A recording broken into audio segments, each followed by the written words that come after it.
Blog Talk Radio. Around 4% of women in the United States take illegal drugs while pregnant. Whether they're over-the-counter or more illicit drugs, there is one common fact. The babies are born with neonatal abstinence syndrome, SIDS, or withdrawal. Hello, my name is Idale Graves, and I'm joined this evening by the Commish and two very distinguished guests, Ty Johnson and Aliciia Biggs. Together we'll talk about the cause and effects of this potentially deadly condition. We'll look at treatment, care and prevention, and hear an incredible story about a mother who cared enough to make a difference in a young child's life who was stricken by this condition. This evening on Inquiring Minds, we'll take a look at babies who are born addicted. Before we begin the broadcast, I want to thank Woody's Wings for their kind contribution. And we want to make sure that everyone knows that this program will be brought to you this evening with very limited to little commercial interruptions. As a matter of fact, this evening, the only time we'll break away for commercials is if we pay mention to Woody's, again, for making sure that they put this broadcast on. Woody's Wings, of course, has the new location, which is 700 South Buckley Road. For you guys that are unfamiliar with the area in Colorado, it's just a little bit beyond Buckley in Ohio. And you want to look for the A1 Boxing Complex inside of the Bristol Cove Shopping Center. And there's a suite just right next door. Woody's Wings goes a long way to making sure that they provide world-class customer service, and they have 100 of the world's most famous custom-made wing sauces.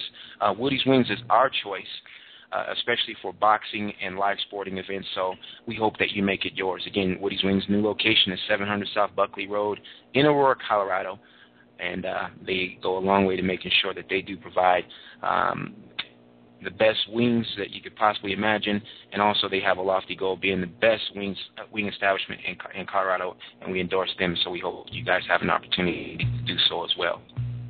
So out of the way, we do want to move forward with what I would consider a gripping, a very tough issue.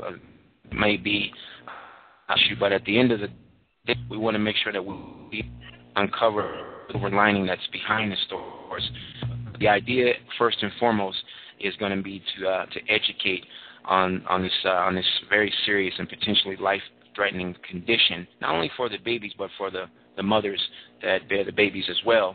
But we also want to talk about some issues that are related to this particular kind of condition that are having some mothers more recently incarcerated. So that's something that we need to heighten awareness on as well as we talk and move forward through this broadcast. So I do think that we are joined by a guest this evening. I'm not certain who we have on right now. Can you identify yourself so that we know who we're starting out with?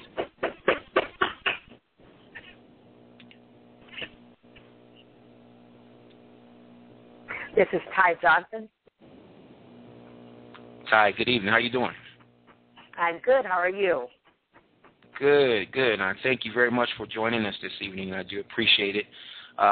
Before we begin and get and dive into the subject, I want to know if you'd just be kind enough, because I know you have a ton of experience in this particular area, and I want to know if you'd just be kind enough to just talk about your credentials and your experience in this particular area, so that our listeners can know exactly how much hard work that you've put into this particular subject matter. Absolutely. My professional experience includes approximately 12 years of infant mental health and substance abuse treatment and care for infants, toddlers, preschoolers, and their parents, both men and women. In addition to that, I am a certified addiction counselor, level 3. I also have a national infant massage certification, as well as infant mental health direct training and experience through the Colorado Association of Infant Mental Health. Mm-hmm. So, and how long have you been involved in this field, Ty? If I missed that. Yes. So I've been involved, credentialed in the field for 12 years, but I've been in the field of addiction and recovery my entire life. I come from a long line of addicts in my family, so it's a blessing. and a curse. Yeah. Well, we greatly appreciate you taking the time to actually provide some additional education on this. I feel like it was just something that it just came up, and I don't know why. Just recently, there's been this epidemic. Perhaps it's been going on for longer.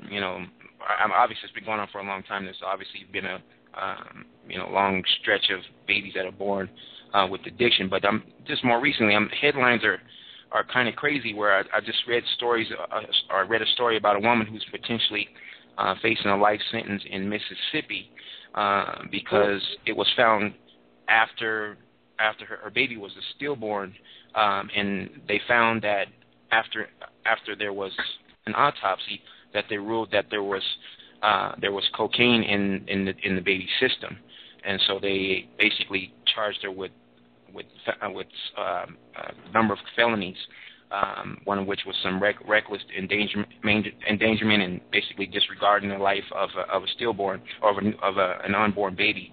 And they're pursuing the death penalty against this woman. I think we're talking about someone that's like 20 or 21 years old. So it's a pretty sad situation. But I just think there's some education out there, first and foremost, and I believe everybody thinks that that's the case, is that education can perhaps get some folks back on the right track so that we can prevent some of these things potentially from continuing to move forward. So it looks like we may be joined by one more guest, so I'm not quite certain who we're pulling on, but I just kind of pulled you up blindly. Can you go ahead and identify yourself, who may have just joined the broadcast? Good evening, Idale. This is Aliciia Biggs calling in. How are you this evening? I am wonderful, and I'm so very thankful that you took the opportunity and the time to join us this evening. You're on with Ty Johnson, and she's going to help us move forward through this as well. You guys are both bringing a wealth of knowledge that I think is going to be some of the most valuable stuff that we've been able to hear here recently.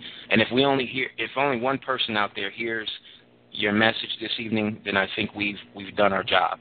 I mean, that's just the bottom line, and I think you guys can help us cover some extremely valuable ground. So again, thank you in advance. Great, thank you. Yeah.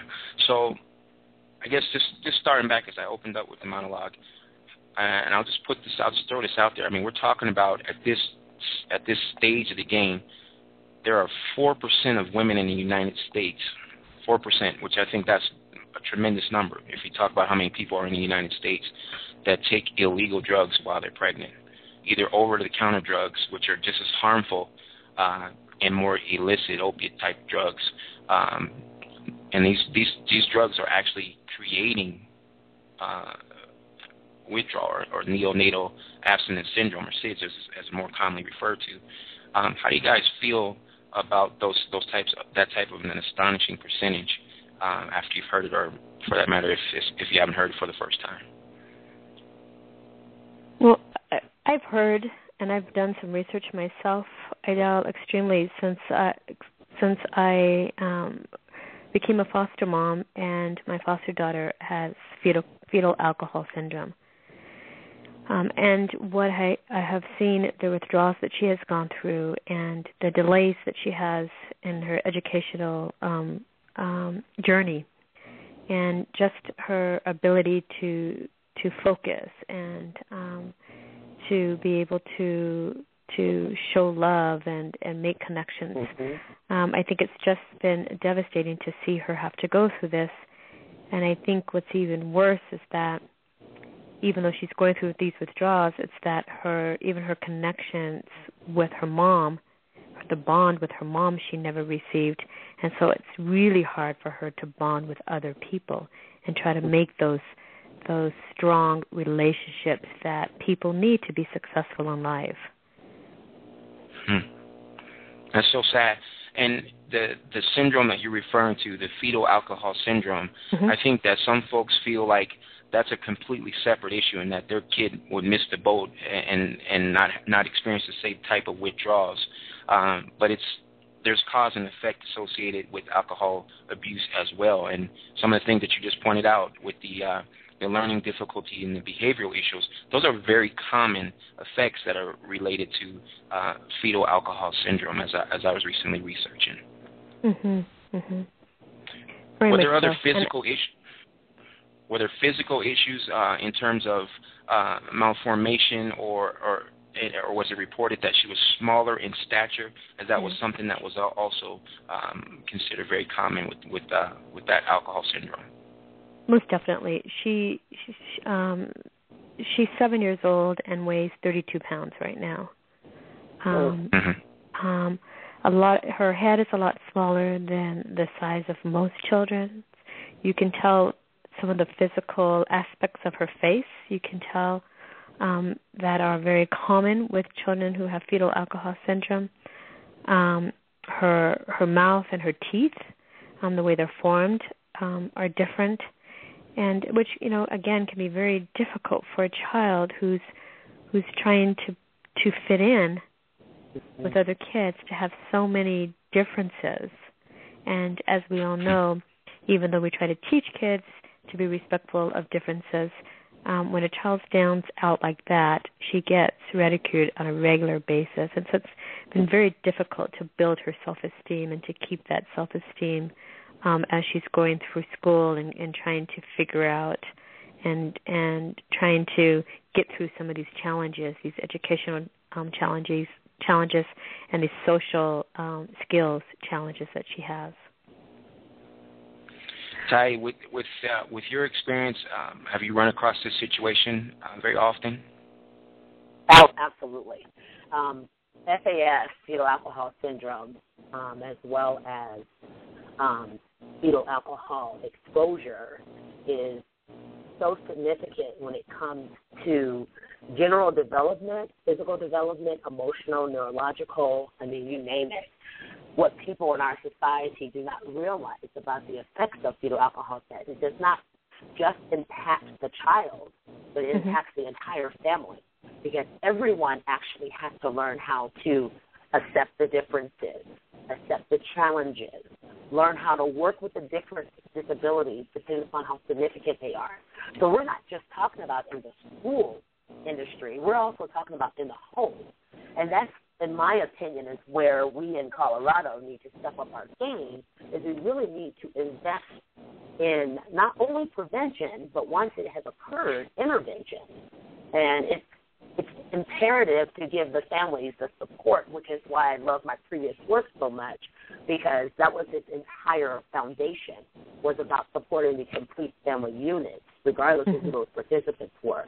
And I tell you, with a strong, strong support system, the children can then start to rebuild those abilities to attach to people. So now they're no longer attaching out of trauma. They're now attaching securely out of recovery.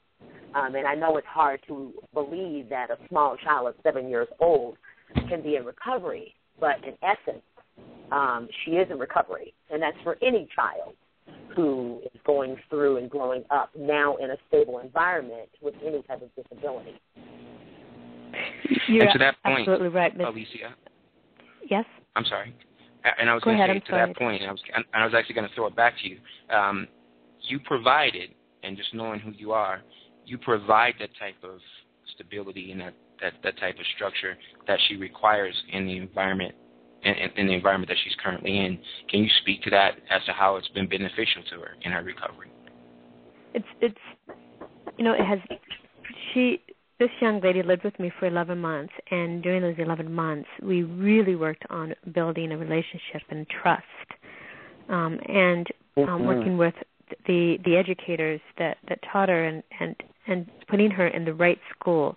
It's one of the best schools that I felt out there, that are giving her a warm, safe environment, and have really spent time with her.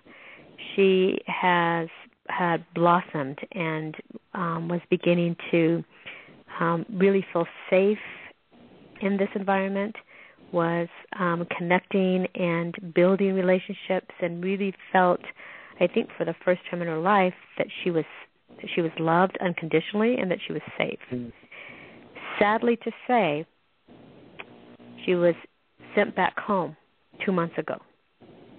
Mm-hmm. And what was so hard was to see this little girl, I felt,